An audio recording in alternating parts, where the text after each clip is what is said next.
And welcome back, everybody, to another episode of Benched with Bubba, episode 798. It's a Monday episode. We're going to pick up where we left off last week, doing some ADP debates, but heading to the mound on this one.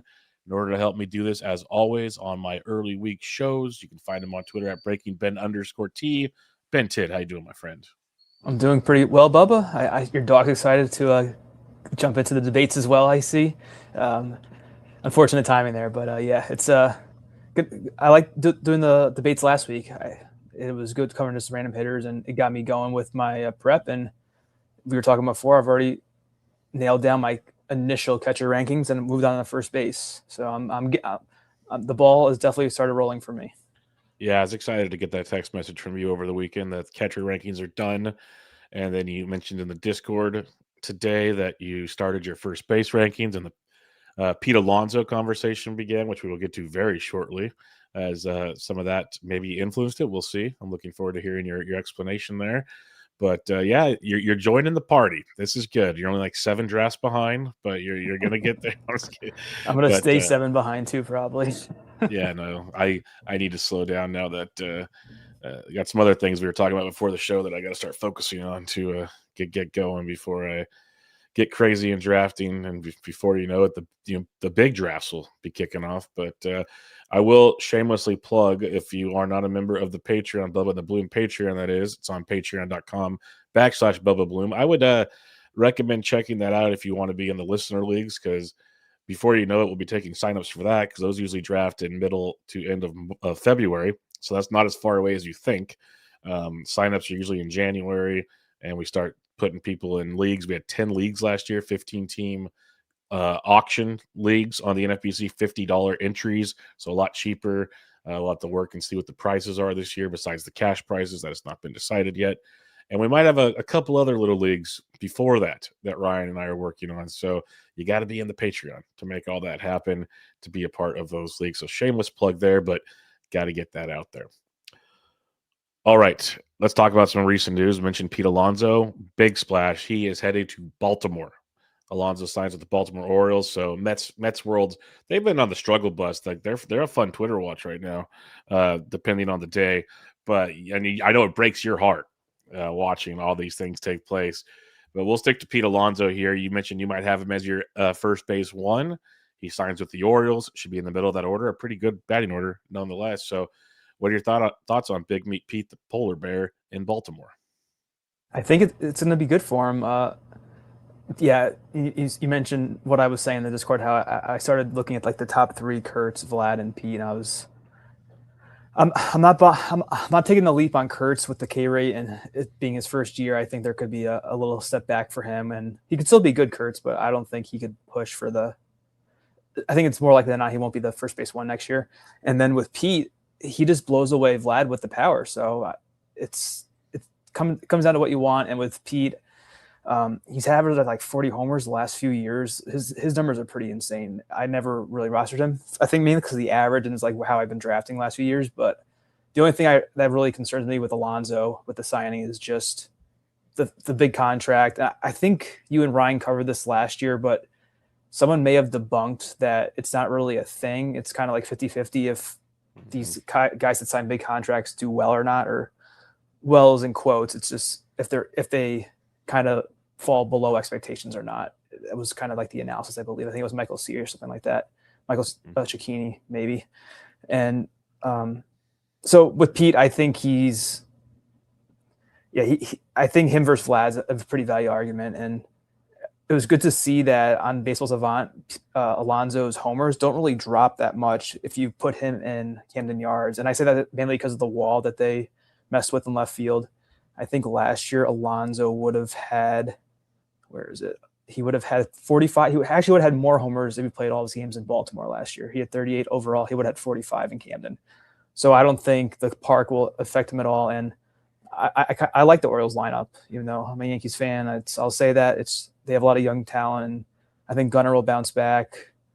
I don't think Adley's going to be as bad as he was last year. They added Taylor Ward, so Pete's got a lot of protection around him, and I think he could probably challenge 120 RBIs again. Yep, I'm with you. Like I mentioned in the Discord, I've been pretty aggressive, especially depending on where you're drafting via KDS, which we'll do more work on KDS discussions as draft season gets ramped up even more. But I've been very inclined to go Vlad early, either late first, early second, depending on your league, for the batting average aspect, and hoping he gets, could get back to the 30 home run Vlad that we know. But the batting average is tremendous because it's always the thing I say I struggle with batting average. But then we've also looked at stuff after the last few seasons that, power, like we keep ignoring, like not every. I am not as focused on power as I probably should be. So Alonso becomes more in the focus for me, especially middle to end of the second round with Pete, because I to your point, I don't care Baltimore. He's going to still hit 35, 45 home runs. He's going to be up there somewhere. He's going to hit bombs as long as he's playing. And the 120 RBIs is tremendous. Like you mentioned that not a lot of guys are doing that. And that's a big differentiator as well. And if you say he's hitting 35 homers, there's 35 runs, let alone what else he'll do in that lineup. So there's a lot to like. And the batting average drains, he's kind of remedied to he's at least, hitting the 250, 260. I think he hit 270-ish last year. Like the years he was really down, it was almost a chasing thing. And he's gotten better with age on that. Shocker to some. So he's never going to be the Vlad batting average guy, not a chance. But Vlad might not ever be the Pete Alonso power guy either. So you got to kind of pick your poison when you're in the draft room and how you want to build around it. And I found myself landing on probably more Pete than Vlad, honestly, but I have a fair share of both. And it enters the question, which we'll talk about probably in further shows, is then where does Nick Kurtz slide in? Both of you and I are kind of like on maybe the sophomore slump, or let's take a step back and realize he'll be good, but maybe not that good guy. But at the same time, he did hit 290 last year with all those home runs. So he kind of fits right in the middle of those two if you believe in the production. So good place to be. Very interesting at looking at the position. All right, let's stick in New York with the Mets this time. Edwin Diaz leaves town. Edwin Diaz goes to the Los Angeles Dodgers, which sucks for me. But the bright side, I guess, for fantasy is it locks in a closer in LA instead of trying to figure out which three guys are going to split saves this year, Ben. Absolutely. And it's been kind of annoying because the Dodgers haven't really blessed us with a pretty straightforward closer the last few seasons. And when they've been projected to be so good that you want a piece of that when it comes to save chances. And I think now we finally have that guy who will be the definite closer, barring injury. And one thing to note is that, do you know what Edwin Diaz's career high in saves is since he's been on the Mets? Mid-30s. Not quite. He's got 32 twice. That's and the only two times people think. Yeah, and the only two times he's been above 30 saves, it was in 2021, 2022. And I don't think I drafted Edwin last year because he tends to not get a lot of saves with the Mets. But now with the Dodgers, I think he should be good for 30, and I think 35 to 40 is probably a fair target for him this year. I haven't done my RP rankings yet, but there's a good chance he would be my RP1 because of the team and his strikeout rate and how good he's been, especially when it comes to ERA. He has like an every other year thing going where it's either like 3.5 or 1 point something for his ERA. So if the pattern continues, he'd be like in the 3.5 range this year, but I don't think you can really go off of that. But it just shows the volatility of the relievers. So I think Diaz is probably the RP1 now. Yeah, it's the Josh Hader syndrome. It's like, and you nailed it. It's the volatility of relievers. It's like probably 2 bad outings. That's all that is in the end. But what Edwin does do, he's a strikeout machine. He's one of the top strikeout guys. He actually is closer to Mason Miller than people think when you look at his numbers, because that's one thing Mason Miller, like everyone talks about, even me, guilty, stands out as he strikes out a ton of guys. Edwin's had his fair share as well. Like he's been pretty darn good. And you said RP1 potentially. That was the thing everyone was tweeting out when the signing took place. And it makes sense. In LA, they're going to win 110 games. They're going to blow a lot of guys out, but still 110. Good chance you sneak in 40 to 50 saves in there somewhere. That's just the reality of the situation. So I have to really dig in. I'm still leaning Mason Miller as my RP1, but with all these rumors of fire cells taking place in San Diego, that could change things as the tiebreaker, basically. So, great spot for Edwin Diaz. Great spot for the Dodgers. Awesome. But on the flip side, pretty much locks in Devin Williams to closing duty with the Mets, because they basically said they wanted Edwin and he didn't come back. So it feels like they're going with Devin. Does that excite you at all? Yeah, he definitely turned things around, Devin, with the Yankees, and once he kind of got once they got Bednar, Devin was a pretty good setup guy for him. After watching him pitch, I'm surprised that he's been as dominant as he was in Milwaukee because he's fastball changeup. But I guess if the hitters, maybe he had better stuff the previous couple seasons, but because he did have his issues last year for the Yankees. So, but I think he's a pretty solid back end RP1. And we were kind of going over the remaining relievers before we started recording. I don't think anyone available in free agency is gonna overtake him as the Mets closer. So he's pretty safe now, Devin. Yeah, over the last 7 DCs, according to Ryan's ADP tracker, Devin Williams has an ADP of 57. Like if you look on the last 30 days, it's 72. So it's jumped 15 spots. He's gone as high as 36 in the last few, as low as 64, but most of them it's in that 40 to 50 range is where Devin's going now. So he's just outside of, he goes right behind like Raisel Iglesias. Actually, he jumps Iglesias now over the last 7 days. So he's behind like that Edwin, Mason Miller elite tier. And then Devin's not far behind right now. So keep that in mind as you're drafting, folks. He is on the move on those ones. A closer that, he landed in a spot that he probably won't save. Interesting here. But he got the bag. He's old. He's going to be 39 when this deal's done, so he's getting one big paycheck, which is good too. And Raisel Iglesias is only signed to a 1-year deal. So Robert Suarez, who we're talking about, might save next year. Doesn't help us this year. Might save next year for the Braves, so keep that in mind. But Robert Suarez signs a 2-year deal with the Atlanta Braves. The Braves have come out and said that Suarez is the setup man for Iglesias. Obviously, injuries, poor production, a lot of that can change. What I will say, since the signing, the last 7 days, Robert Suarez's ADP is 86 right now. And in the last 3 drafts, this is maybe a bit, so that's 4 drafts. It could be a bit much. He's gone 54, 103, 292, and 75. So let's just say he's in that like 86 range is the last 7 days state, but that's heavily weighted by one of those picks. Keep that in mind as we see more drafts. What's your thoughts? Robert Suarez going to Atlanta and likely the setup man for Raisel Iglesias.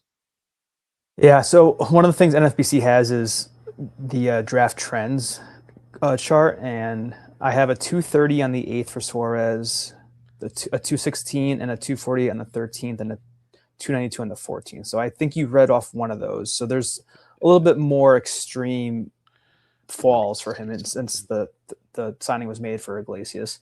But one thing I will say is if the price falls down there enough, and like I would say past 300 eventually for Suarez, I think he's an excellent handcuff if you do take Iglesias, because Iglesias has shown some cracks last couple of years. He I think he was dropped in Fab leagues in the first half last year, and Suarez is about as sure thing number 2 in any bullpen right now. So if you do take Iglesias in a draft and hold, I think backing him up with Suarez makes a lot of sense as your RP3 right off the bat. But more, and then if you're not doing that in a DC, if something happens to Iglesias during the season, then in Fab leagues, Suarez is the obvious ad. So, and one thing I'll mention about your NFBC trends, that factors all drafts, because I was going through the tracker. He had like a 240 something in a 12-teamer. And like something like that in a gladiator. So it's all, gotcha. They're all over the board. Yeah. When you're looking at those trends, it's a good thing to look at, but just so people know different formats there. Merrill Kelly re-signing with the Arizona Diamondbacks in a 2-year deal. This is interesting because he's a local boy, we found out, so it made sense he stuck.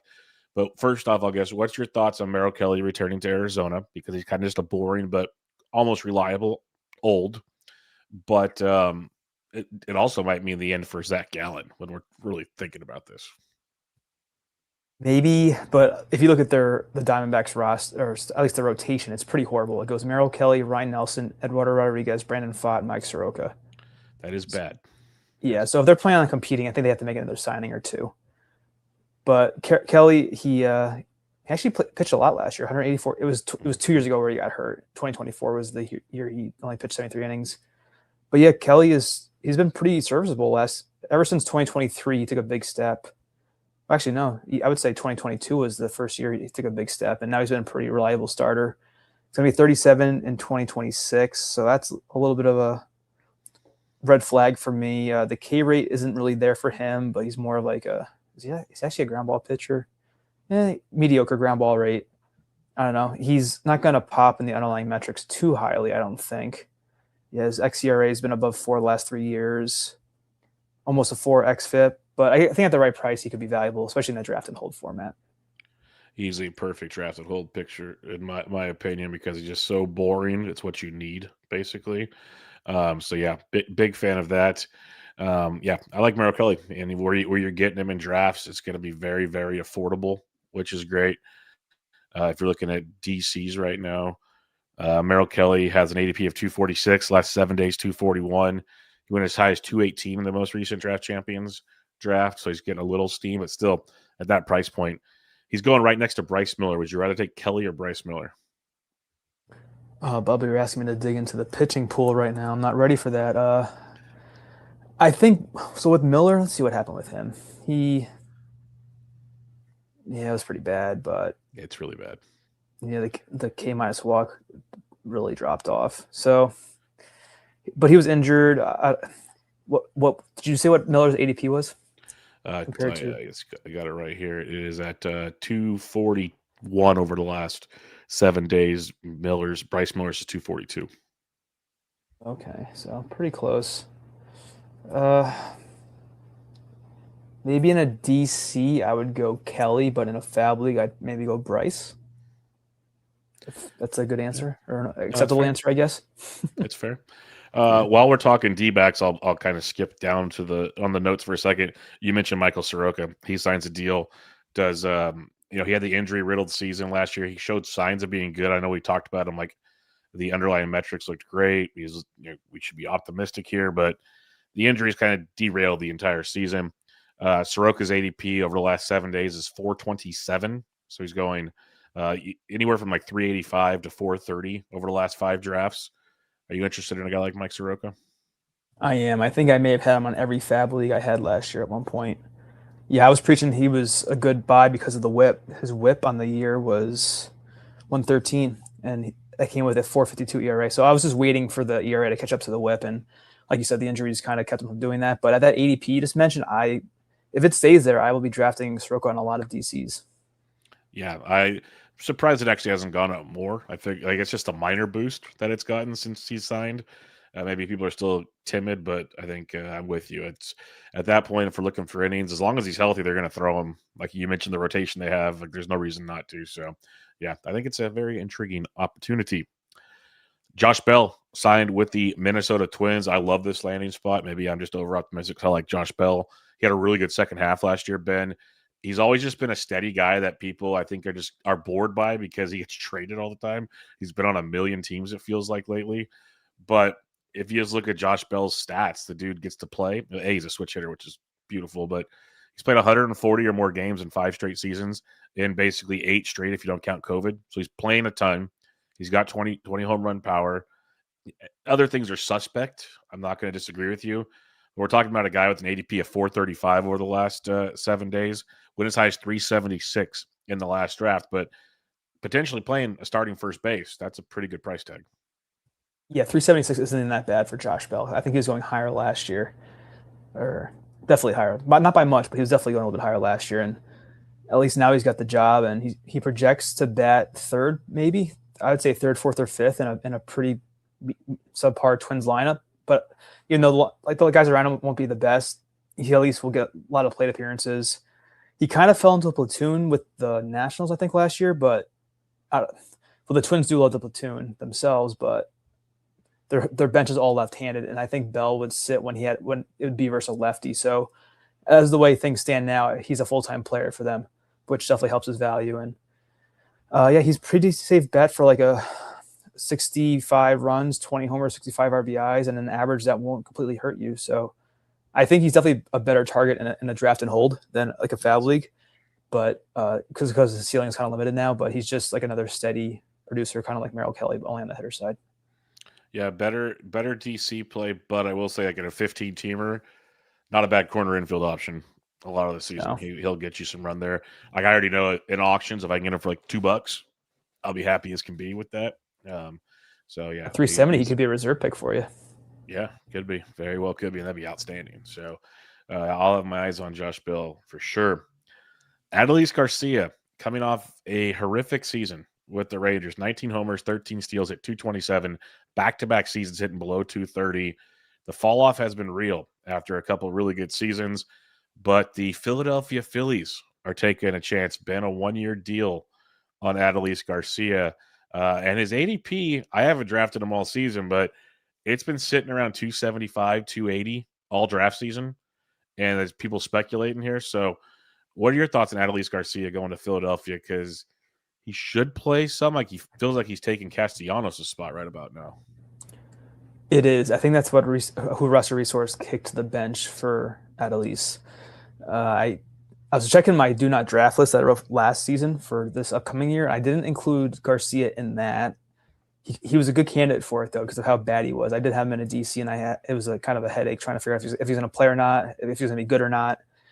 But he really fell off last year. Garcia, some good underlying metrics still, but despite how bad he was, his K rate was still only 24.7%, which isn't horrible, surprisingly enough. Still had a pretty good exit velocity, 92 miles per hour. His barrel rate was 11%. Hard hit was almost 47%.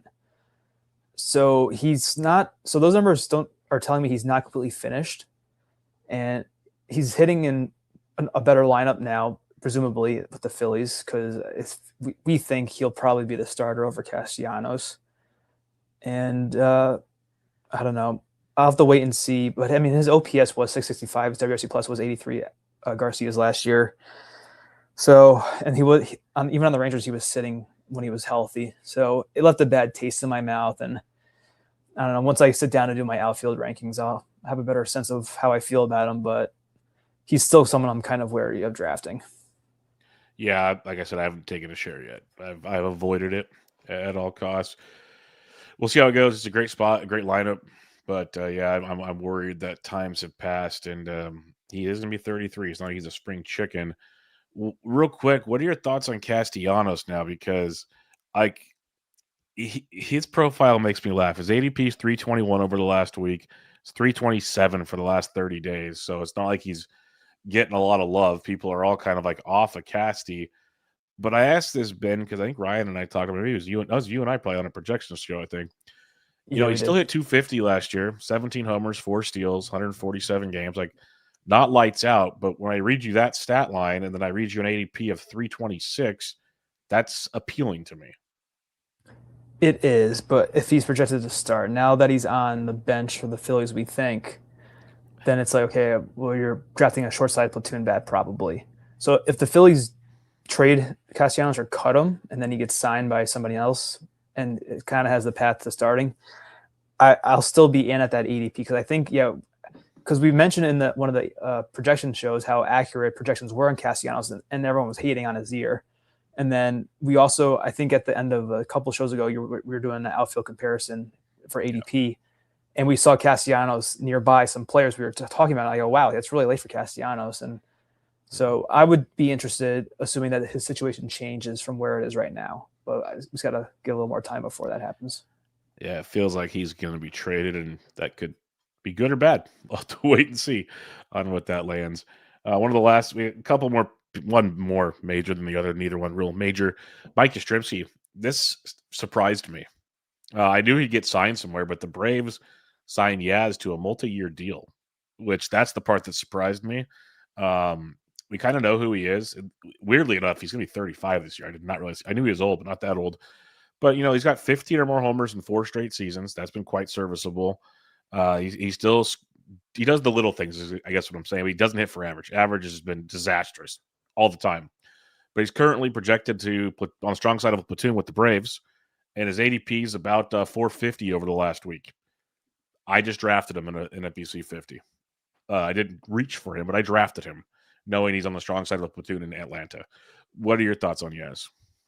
That ADP, I think that's a good price. I was in on Yaz last year in the same scenario. You could argue that the Braves should be an upgrade. Still waiting for the Braves to click like they should be clicking over the last couple of years, they've kind of been a disappointment. But I think, yeah, this is good. Definitely surprising. And then at the same time, this kind of kills Sean Murphy, his value, because I think he was maybe penciled in as the DH at times with maybe rotating out for Baldwin because they didn't really have a ninth option in the lineup. And now Profar slides to DH, Yaz is in the outfield. So unless they're facing a lefty, Murphy's sitting, and he's also hurt, I think, as well. I saw something like that too. Murphy's hurt, yeah. Yeah. But going back to Yastrzemski, I think he's a great second like an outfield 7 or something in a DC. Yep, I'm with you. I love it. Absolutely love it. So hopefully that pans out. And yeah, Sean Murphy, T's and P's. It was cool while it lasted. Last bit of news here. The Royals and the Brewers made a trade that doesn't jump off the page or anything, but Isaac Collins and Nick Mears, who's a good reliever, but not for fantasy, for Serpa, who's another good reliever, not for fantasy. But I just want to ask you about Isaac Collins. This is a guy that at one point was having a run last year that looked like he's going to be the NL Rookie of the Year for a second. Then he got hurt. They had a baby. Never really came back to fruition. But he was traded to Kansas City. Now, I got two parts to this. Is right now he's projected to start. That's a loose situation because they have options there. Second, they're still rumored to be trading for other outfielders right now. So I like just tempering it a little bit. But the skills are pretty good with Collins, and his ADP is 383 over the last 7 days, as high as 296 over that stretch. Any interest in this scenario?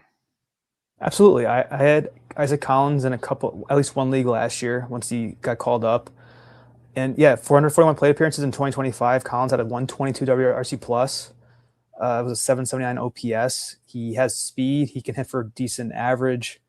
Not a whole lot of power, but he's kind of old too. He's 28 now. So I think this is rookie year last year at 27. So late rookie.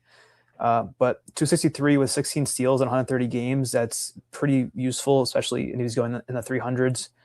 The 290, I think, is what you said makes sense after the trade because now he's guaranteed, or well, not guaranteed, but it looks like he'll be the starter in Kansas City. With the Brewers, they had too many outfielders, so he's probably going to be a bench bat. But yeah, this trade helps him a lot, and he'll be someone I'll be looking at once I start drafting.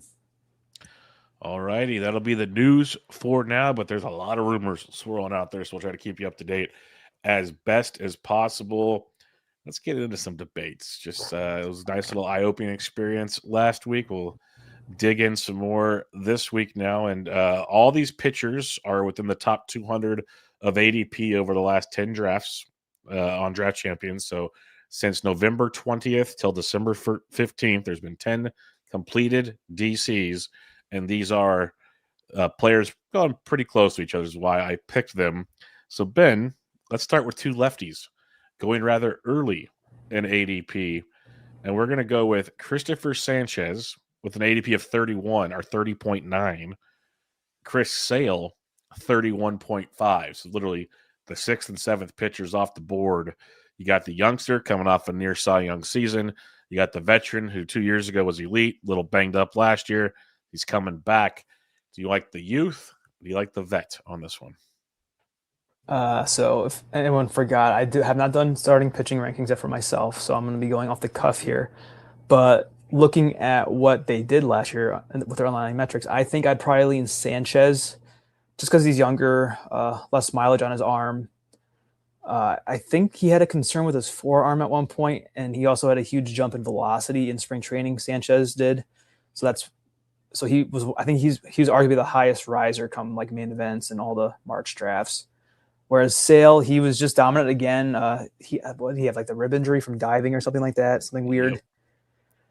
Yep. So looking at their underlying metrics, what I have on my sheet, they're both pretty close and they're both pretty good at the same time. So between the two of them, pretty identical numbers. But I just think that Sanchez is a better. I've learned that no pitcher is safe, but I would rather lean with the younger pitcher than I would with Sale, who's always seems to have something now, and he's just so thin. He's like 36, 37 now. So I would just lean Sanchez for the youth, I think. Yes, I like them both. I've made the case for Sanchez on another show, so I don't know which one now at this point. But I did make a case that some people are saying, well, he overachieved and this, that, and the other, and he's a heavy sinker baller. And you're not wrong in a lot of those comments, but at the same time, he also improved in other categories, and he's young. And who says he can't make another pitch mix change? Like he's already made a slight tweak over the last couple seasons. We've seen the innings are there. He knows how to limit damage, even in that ballpark.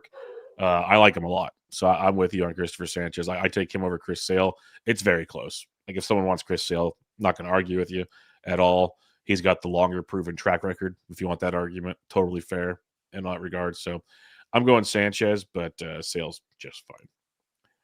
Now we get a little different. Another vet versus youngster here. Jacob deGrom coming off 170 plus innings out of nowhere, it feels like, and an amazing season. Kind of fell off as the season went on, though. Who knows what we could attribute that to. Then you got Hunter Green, who has Cy Young stuff, but can't stay healthy. We have these two going right next to each other, Ben. Right now, Jacob deGrom has an ADP of 44, Hunter Green 46.1. Who do you like in this one? This is tough. I think we covered Green a little bit during the projection review, or I guess preview, because there were this upcoming year's projections. And the one thing that sticks out in my head was the homer to fly ball rate. But at least in 2024 for Green, it was pretty low. And last year it was 11.9%, which when you're someone like him who's very fly ball heavy, almost 50% fly ball rate last year and also in 2024 for Green, that could be risky. But at the same time, he throws so hard, he's so nasty that a fly ball from him may not mean the same thing as a fly ball from like Merrill Kelly, as someone we were talking about earlier. So if the batters probably are hitting Green's fly balls as well as they would someone like Merrill Kelly is what I'm trying to say. And then deGrom, yeah, he miraculously stayed healthy for the first time since like I was in high school, I think. So that's a joke. But with deGrom, because the problem with Green as well is that he hasn't really pitched that many innings himself. I think deGrom's 172 last year was more than Green's career high of, I think it's 150. Yeah, 150 and a third is Green's career high. And then going at the skills again, pretty similar story, kind of like with Sale and Sanchez. A lot of the numbers are pretty similar between Green and deGrom that I look at. Both ran pretty low BABIPs. deGrom's was 230 last year. Green's was 245 with elevated left on bases. So it's kind of a wash there. I know Green beat him by like almost 4 percentage points in K rate. I don't think Green had an arm injury last year. I think he had an oblique, which when you throw that hard, it could be concerning though. So I don't know. This one would be another tough one. I would probably lean Green if I had to. I'd lean on the side of youth again. Yeah, I lean Green as well. Ryan and I were doing a Bloom board recently, and Green's one of those guys that if he could stay healthy for a full season, it's always the if, but we've said it with other guys, he is a top 5 pitcher, like fantasy-wise. His stuff is that good. So I'll take him over deGrom. We know deGrom's an ace. He's elite, but I'm also worried, like, that innings jump, he's getting older. Anything can happen, but it's kind of like the Sale narrative. I'll take the young guy that I think can go to the moon, barring something, an injury, which we can't predict, even though there is a bit of a track record with this one. But yeah, I'm gonna go Hunter Green as well. I probably won't have many shares of either, but if I do a FOMO draft, Hunter Green would be on that team for sure, because I do think like if you can get him at that ADP. Now here's the kicker: in order for me to want to take Hunter Green at that ADP of 46.1, I'm probably going pocket aces because I want him to be my SP2. I don't want to leave a draft with him as my ace. And if he gets hurt, things are already unraveling quickly. So that's the catch for me. All right, we got a 3-headed monster here. I like 2 of these guys a lot, so I'm looking forward to hearing what you have to say here. We got Freddie Peralta, 62.3. Blake Snell, 62.6. Joe Ryan, 64. Where do you sit on these 3? Because I'll say this much, Joe Ryan might be my most rostered player right now. I love hearing that because I was a big Joe Ryan fan last year. Yeah, man, I had Blake Snell. He burned me in a couple spots. He's good at that. Yeah, that's what he's known for. Ironically enough, Ryan had the worst swinging strike rate of the three. Wow, Peralta ran pretty lucky. He had a 243 BABIP with 85 left on base. Both lucky in the opposite directions. But the K rates for all three are almost identical. They're all like 28.2 last year. This is an interesting comparison how they're all right next to each other. Man, I would probably go. I'd go Snell third of the three, and I would go whoever I say first of the other two. I know you won't be mad because you both love them both. So, man, I'll say Freddie because he's had a pretty good track record of. I know you always point out his 200 Ks like the last 4 years or whatever it has been, or 3 years for Peralta. So I'd probably go Peralta, Ryan, Snell, but Peralta and Ryan are very close for me as being the highest of the three.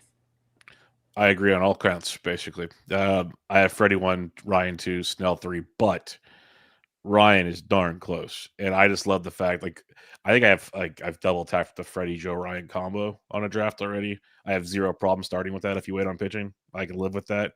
Because the thing with Freddie that I love, and I've pointed out recently, is the innings now. We've had 3 straight years because that was like one bugaboo is can he do it? Well, he went 165 in 2023, then 173, then 176. So we're seeing the innings are there. So he'll never be a 200 inning guy, but he doesn't have to be for what he does because he gets you at worst his ERA, his highest ERA is 3.86 over the last 5 years.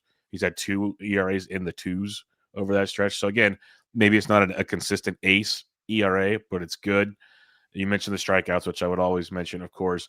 But the other thing I love to see about Freddie is some people were like, after 2024, there's 1-2-1 whip. They were like, oh, no, what about the whip? Well, it was 108 last year. But prior to that, 112, 104, 0.97, 116. Like he's had a couple, like 2 out of his, 2 seasons out of his 8 seasons or whatever has been a bad whip. So he gives you good ratios. He gives you strikeouts. And more often than not, he's going to at least stick around to give you a chance at wins. You can't predict wins. We had 17 last year for crying out loud. That's pretty good as well. So, yeah, I got Freddie 1. Love Joe Ryan, though. He's another guy. He's not like to the ceiling like Hunter Green, but I feel like Joe Ryan, if he ever put together a full season and got closer to 200 innings, he could put something really sweet together. Not sure it's going to be in his profile, especially with the Twins. That's the other thing. The Twins look like they're going to be bad this year. So keep that in mind. But a couple minor things there. All right, this one I'm really curious what you have to say on this one. Kyle Bradish, 76.5. Spencer Schwellenbach, 80.9. 2 guys that dealt with injuries last year. 1 guy finished the season on the mound. 1 did not, Ben. So where do you sit on these 2? Well, I really love Schwellenbach going into last season, and everybody else did as well. I remember he went like in the 4th round in one of my main events, or even the 3rd round. It was wild. And I think I misspoke on a previous pod, but Schwellenbach I think he fractured his elbow, right? I think he had the Michael King injury when King was on the Yankees. And I think we dove into Bradish on a recent show as well, and I think Bradish had some walk issues in the past. I'm going to pull up his historical trends just so I have a better look at what he's done recently. His walk rate's been 9 in 2022, 6.6, then 9.2, then 7.9 last year. In 2023, it was his biggest workload was also his best walk rate, so that's good. But he has shown issues kind of with the walks in the past, Bradish. The swinging strike, I think it jumped a lot. So he had been around 11 or 10% Bradish for the swinging strike rate. And then in the small sample last year, it jumped to 14.6. And I think that's probably why he's where he is right now with this ADP. I can't remember where Bradish was going in previous drafts at ADP, but it definitely wasn't this high. And then Schwellenbach, he's kind of back to where he was. Everything underlying number-wise looks awesome for him last year, and he was still valuable despite missing 2 months with the injury. But since it's a broken bone, and Michael King has come back from that same injury, and King went from being a reliever with a broken elbow to a great starter. So if he can do that, it's possible for Schwellenbach to go from being a great starter, broken elbow, to being a great starter again. So I'm just saying that now. I won't be as worried about the elbow with Schwellenbach.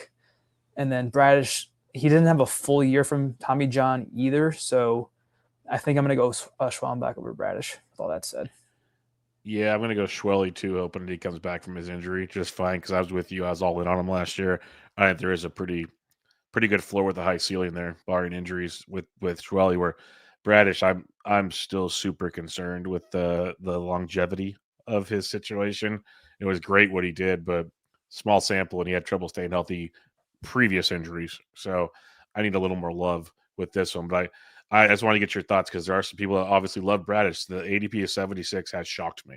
I thought there would be a little more playback there for a guy with his injury concerns, I guess. But it's like 32 innings last year, 39 and 30 before major league innings.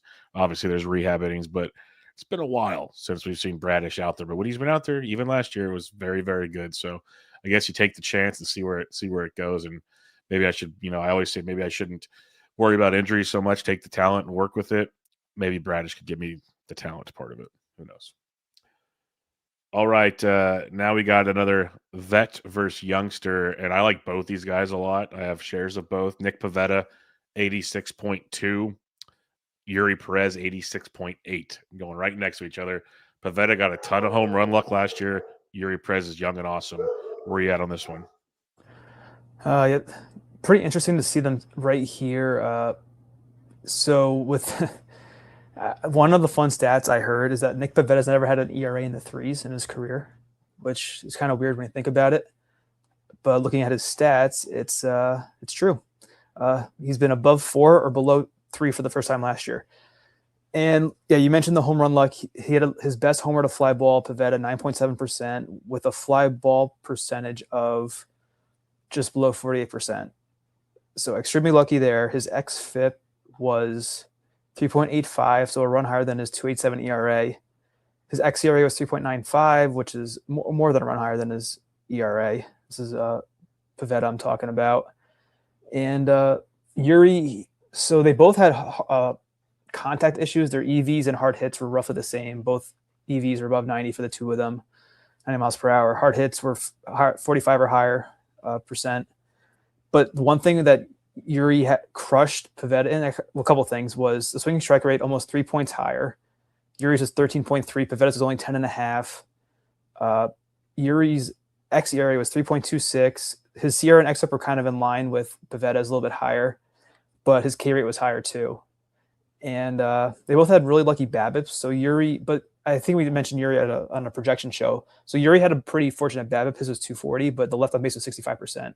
So if the left on base regresses, and also too with Yuri, it was his first year back from Tommy John, and he was a massive prospect for the Marlins. So I think that Pivetta, with the swinging strike rate being so low for him, and the fly ball rate being so high, especially if he gets traded out of San Diego, I think he could be back above a 4 ERA next year. The whip should be pretty good because he doesn't walk many batters, but I think I would probably go Yuri. The only thing that could hurt is the wins. But what did Pivetta have last year? He had 13. I could see Yuri getting 11 with the Marlins maybe, but I don't know. It's a tough decision. But the way it looks at right now for me, I'd probably go Yuri ahead of Pivetta. Yeah, and if we're talking wins for Pivetta again, if the Padres sell off like they're talking, it ain't gonna matter there either. I love Pivetta's skills. He finally put it together in one season. We've been waiting for it, but the skills did also diminish a bit. To your point, which is a concern. Yuri's great. Yuri's really good. Just needs to stay healthy. The way he finished the season was outstanding. Like leaves a ton of optimism. So yeah, at that point in the draft, he's your SP2 or SP3, depending on how aggressive you are. I'd go Yuri at that point and start trying to shoot for the moon type stuff. TDK says Nick and Yuri is a really hard choice. I go Yuri, but you got to have security back elsewhere. Yeah, that's where we go to some of these upcoming pitchers to get that security we're discussing. And we go to the olds, the borings, the ones I love here. We have Sonny Gray checking in with an ADP of 110.5. And then you have Kevin Gossman. I wanted to make sure we paired these guys together. So, yeah, Kevin Gossman, his ADP is 118.1. So about 8 picks apart for the two. Sonny Gray, he's got a new home in Boston this year. So they'll be facing each other in some divisional matchups. How do you like the Gray versus Gossman situation? Well, I'll start off by saying I think I prefer these guys over the other two. I was gonna say that I feel like Yuri and Pavetta are both going too high for my liking the way it looks right now, but I don't have rankings yet, overall rankings, but it seems a little pricey for both of them. But with Gray and Gossman, yeah, Sonny going to Boston could be interesting because of the monster and just how Fenway plays as a hitter's park. I'm not sure how he'll survive there, but he'll get plenty of run support for the Red Sox. And then Gossman, I was completely out on him last year, proved me wrong. And a lot of what he did supported his results. I believe what was it? Did you read what his actual ERA was? Gossman's was. No, I did not. He, Let me pull it. I got it I'll right pull here. it up. He was much better. 3.59. So he actually was kind of in line with the estimators. His CR exit like 3.7, 3.8. xERA is 3.67. The walk rate was great for Gossman. Very lucky with the BABIP, though. I think actually one of his issues has been a high BABIP historically. He had a 262 BABIP Gossman, where he's been more like at least three. I remember in 2022 he had a 363 BABIP for a full year. That's kind of wild. It was that high. This is definitely the best. Actually, it's the best of his career, regardless of season length. 262. So he definitely got lucky there. So maybe he's more like a higher threes ERA pitcher. And his K rate has dropped down a lot the last 2 years compared to where it was when he was like a true SP1. So they both have their issue. Well, the main issue for me with Gray is the ballpark, probably. And Gossman, I just don't know how the skills will hold up. Man, maybe I'll go Gossman slightly, but they're pretty close in my mind, I think. Which is why they're at the same point in ADP. So I don't know. Maybe I'll go Gossman over Gray. Yeah, I'm going to go Gray over Gossman, but it is close. I have shares of both right now. I love the consistency of the ratios. Like last year, Sonny Gray just got hosed in a big way. He should have ended the season much better, but his BABIP went through the roof up to 329. That kind of ruined things there. But he's projected once again to have solid ratios. The Ks are there. He eats up innings. He get 180 innings in 2 out of the last 3 years, which is big. K to walk over 20%. Love everything about Sonny Gray. If he can get some of his luck back, that'll be big. Obviously, I'm not as worried about the ballpark as much as the defense behind him is going to be a tick back in Boston compared to St. Louis. And a guy with almost 44% ground ball rate, that could affect things. Well, let's see how that plays out. But I'll take Sonny Gray over Gossman. Again, like them both. I think Gossman is still just fine. Got to rely on that splitter a lot. That could, tilt things once in a while. But I'll go Sonny Gray slightly over Kevin Gossman. Now we got two youngsters that are going in between and around these guys. That's why I didn't want to do old versus young again, but I wanted to get your thoughts on these two youngs. Chase Burns has an ADP of about 112 right now. Jacob Mizorowski, the Miz, 121. So they're going 9 picks apart. Miz going just behind Gossman. Burns going just behind Sonny Gray. We know Burns showed that lights out stuff, strikeout material, but he's also in Cincinnati. And Miz also did too. Both of them had a little bit of a roller coaster from time to time. So which youngster would you put your faith in? Because I have 0 shares. And I don't know if I will. I think I'm going to go with Chase Burns here. Mizorowski had a notoriously high walk rate in the minors. And after dominating his first few starts, he finished at 11.4 for Mizorowski's walk rate on the season. Burns beat him in K minus walk by almost 7 percentage points. So that's a pretty big difference. And then really what hurt Burns was he got what happened to like Lodolo a couple years ago. His BABIP was 360 against, which is extreme. It's like I was mentioning that with Gossman a minute ago. And the hard hit against him was pretty high. It was almost 46% for Burns. And when he throw that hard, I don't think you're going to sustain a hard hit that high against you. And his swing strike rate was almost 16% for Burns, whereas it was still really good for Mizorowski. It was 13, but 16 that's like elite stuff. And do you remember what Burns' injury was? That's one I didn't have him, so I wasn't in tune with. No, I didn't have any shares either, so I can look that up for you. If it was an arm injury, that's definitely concerning, but I don't know. It's like Mizorowski definitely isn't free of his concerns either. So I think just on what we saw last year, I would probably lean Burns over Mizorowski. Right flexor tendon strain. That's a scary injury. So, but I mean, Mizorowski throws like 95 mile per hour sliders, so I don't think I should hold that against Burns in this debate. But like to your point, overall, drafting wise, I don't know if I'd be likely to take either one. But between the two, I definitely go Burns over Mizorowski. And I agree with you there. Like, I don't really want to take a chance on one or the other, but I'm going to lean Burns. I think you have a better chance at it's still a crapshoot with the two, but better whip at least ratio wise. I think you got better luck with Burns. And we've seen like Miz can strike a lot of guys out, but we've seen Burns consistently be elite. Where Miz likes to walk guys, and that's where the whip thing comes into play. I remember I had Martin Sokolsky on last year, like right around when they both were getting called up, and he said with what he saw in the minors that Burns would be better than Miz a lot, like in the ratio departments for sure. So I'll trust the prospect guys on this one, and I'll go Burns over the Miz. Both will have some highs, both will have some lows, hopefully more highs than lows. All right, a couple more here. Pablo Lopez, a guy I still can't figure out why he's going at ADP 134, Ben, almost 135. Then you got Ryan Pepio who's going, okay, so Pablo 134.7, Pepio 134.8. Obviously, Pablo had the shoulder injury a few years back, was banged up again last year, though. Still been pitching pretty well while he's out there. Pepio, he showed why people are very high on him. The Rays just got to let him go, is how this one works. So what are your thoughts on Lopez versus Pepio? Well, the first thing I wanted to look up, at least with Pepio, was his home and away splits because last year the Rays were in George Steinbrenner Field, which is Tampa Yankee Stadium, and he actually had a better home ERA and WHIP than on the road, which was surprising.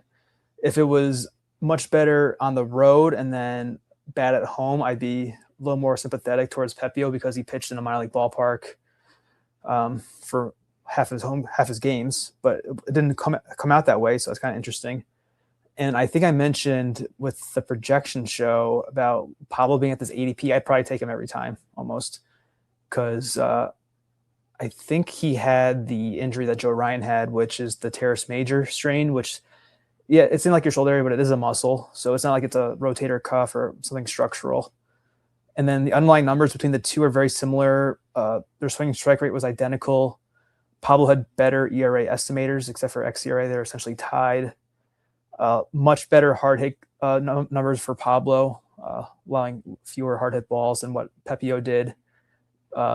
Lower walk rate for Pablo as well. So yeah, I think I'll lean Pablo in this case. I think the only thing that really set him back, I think, to this ADP was just the injury, and I don't think it's an injury that will necessarily repeat itself. So I'll go Pablo. Yeah, he had that one strain, then he finished the season with a mild forearm strain, but they've already come out and said he's fine. Like he's pitching as he normally would in the offseason to get ready. I always kind of play that by ear. Anybody that's got a forearm strain, we probably don't feel great about, but I'll take my chances with Pablo on this one. I do like Pepio a ton. I think there's a ton of strikeout upside there with Ryan Pepio. And going back to the ballpark, as you mentioned, is a definite plus, even though his splits were surprisingly different. But I'm going to go Pablo. He's another guy I have a lot of shares of already this season. Because, like, to your point, that 80, like, for me, I usually wait on pitching. So he's either an SP2 or an SP3 for me. Like, as an SP3, I'm in love with it. I think that's a place I really like to be. So, yeah, I got me some Pablo Lopez. I'll take him over Pepio in this match. Now we're talking young guys. Now we get dicey. We got Mr. Helium himself, and for now it's calmed down, but we'll see if that picks up again. Trey Savage has an ADP of 142. But going 3 picks later at 145 is one Bubba Chandler, Ben, who many were all in on last year, and then the Pirates just never called him up, and he wasn't overly impressive, but it also felt like he didn't care anymore at that point. So do you take the chance on the postseason wonder and Trey Savage, or do you take the pedigree and Bubba Chandler, who was like the top pitching prospect last year, who actually should be ready to roll with Pittsburgh this year? Well, my initial lean was to not pick the Pirates pitcher because of how poor I can keep going with the P's apparently, how poor they are with getting wins for their starters. Look at Paul Skeens, but then in his last 3 starts, Bubba won 2 of the 3 starts, and he should have won the third one. The Pirates actually won that game, and he allowed 1 run in 6 innings. And he wasn't actually starting when he first got called up. He was out of the bullpen. His first 3 outings were all 4 innings for Bubba. So good they actually let him start the games to end the season. His first start actually got crushed by the Brewers, it looks like, assuming that he started that game. But yeah, so that all that said, I have a little more confidence in Chandler being a reliable starter for next year. And then, yeah, with the Savage, he was pretty filthy. He only had 14 innings, though, in the regular season. Hard to say a lot about that, or about him with only that as his true sample. And the one thing that was surprising, too, is that in those 14 innings, his walk rate was 11.3 for the Savage, which is a lot higher than Bubba's 3.2. So, I don't know. Since they're going at the same range, I think the wins should separate Savage from Chandler. And he has a better swing strike rate as well, but the hard hit against Savage was really bad, like 94 mile per hour average exit velocity, hard hit of 61.5%. But like I said, it's 14 innings, so it's hard to really gauge anything off of that such a small sample. But I think just from the team concept or the team, like considering the teams winning and all that stuff, I think I'd probably lean to Savage. But Bubba could have better ratios. I just don't know how much better necessarily. Oh yeah, we're going. The name of the show. We're going Bubba on this one. I was a big fan of him last year. I had 1 share in a 15 because I just don't like the stash, but I'm ready for him to join the Paul Skeens ranks and the rest of that team. Let's not forget Jared Jones is supposed to be back this year too, so that could be a good one. This Pittsburgh team, as TDK says, they might not be that bad. They're actually trying to spend money. I know that's a loose term with them, but I'm excited about Bubba Chandler in this ADP. I think there's a lot of upside here, and we can see where that goes for sure.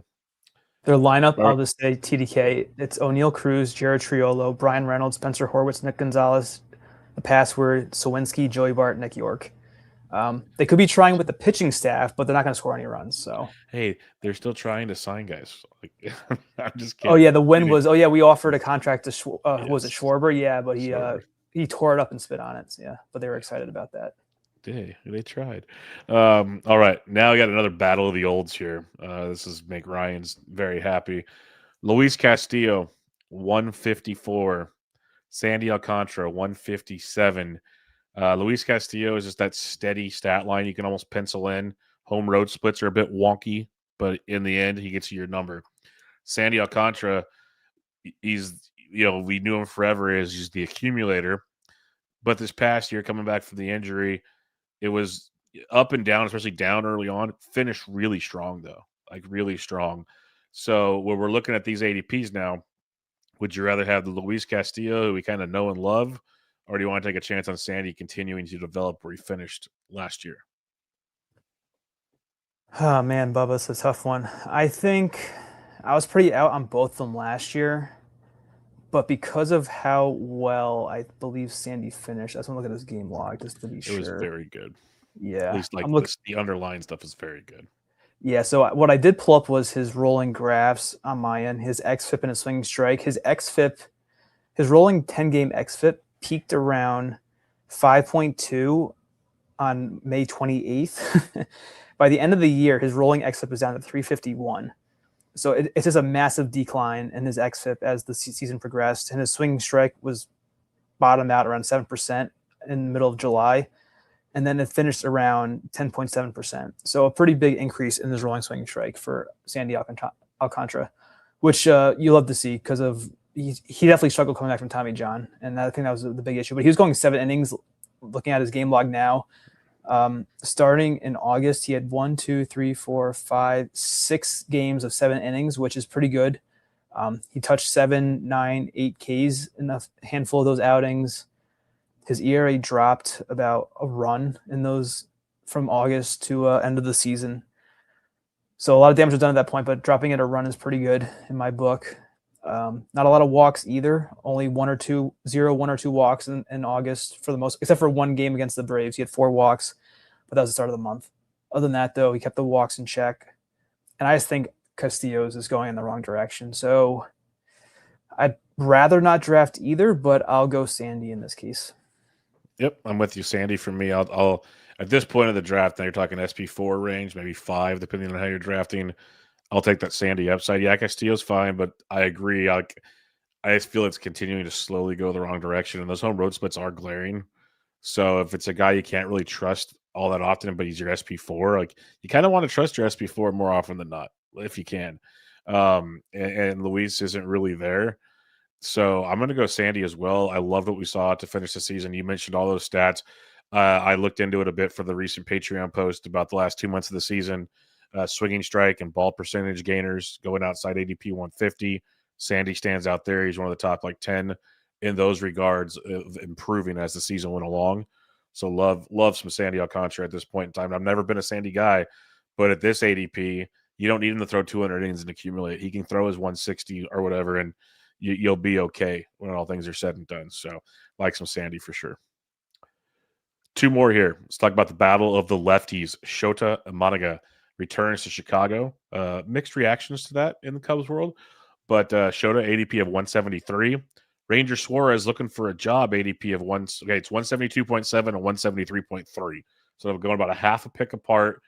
Shota's your ratio king. We need the strikeouts to come back a little bit, though. That would help a ton. Ranger Suarez pretty darn good with ratios as well, potentially better strikeouts. So this just might be a thing we're waiting to find out where Ranger signs before this changes. Where are you at on these two lefties? Because I love them both, but I lean Ranger over Shota. Yeah, when I was going through the list you sent me, my lean was thinking I would have picked Shota, but now I don't know. This is tough. So you mentioned the key upside with Suarez.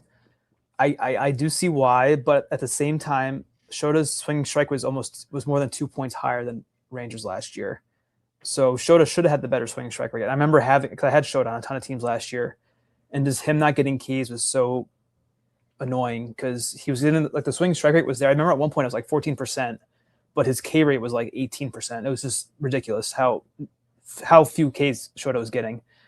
And then I was thinking when I was going through the list that the walk rate would be in Shota's favor. It is, but only not by that much.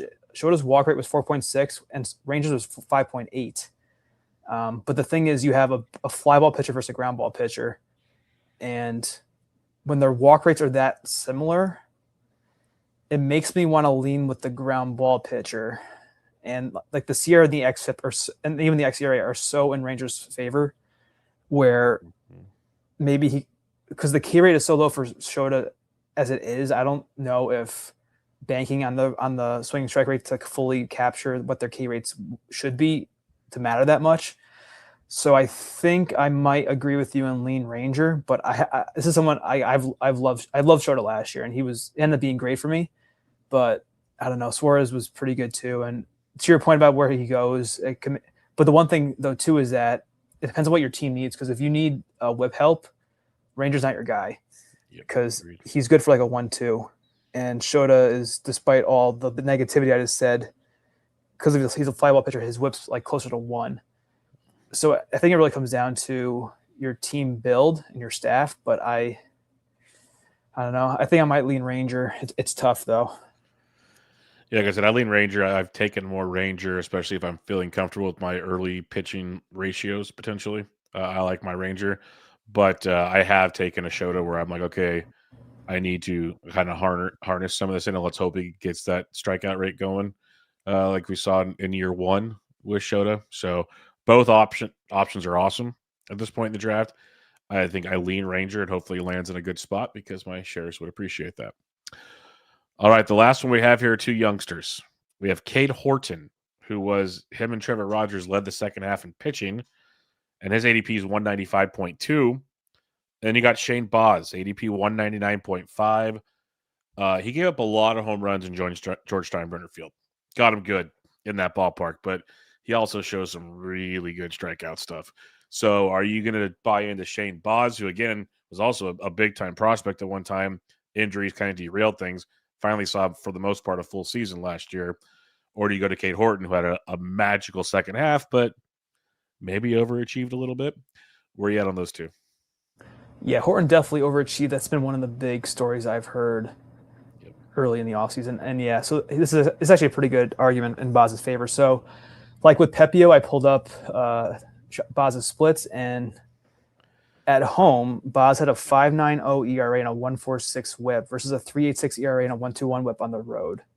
Yep. So a lot of that was he had roughly the same amount of innings home and away, but Boz had 18 homers allowed at home versus 8 on the road. So he just got crushed when he pitched in Steinbrenner Stadium.